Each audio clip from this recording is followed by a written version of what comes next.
पश्चिम बंगाल चुनाव में अब महज 10 दिन का वक्त बचा है। इससे पहले सभी राजनीतिक दल चुनाव को जीतने के लिए पूरा जोर लगा रहे हैं।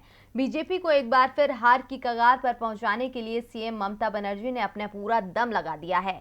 वो विपक्षी दलों के समर्थकों से बीजेपी को हराने के लिए टीएमसी को वोट देने की अपील कर रही हैं।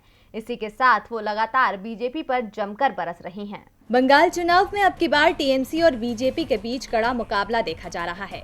इस चुनाव में जहां बीजेपी के पास ममता के गढ़ में सेंधमारी कर बंगाल में कदम जमाने का मौका है, तो वहीं टीएमसी भी जीत की हैट्रिक लगाकर बीजेपी के कमल को फिर से मुरझाना चाहती है।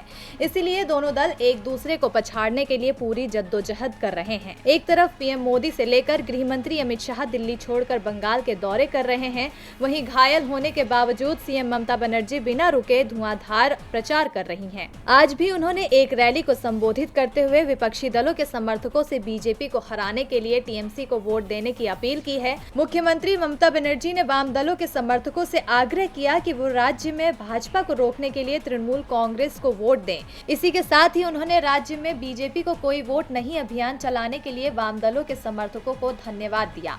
उन्होंने कहा कि राज्य के लिए ये जरूरी है कि बीजेपी सत्ता में न आए।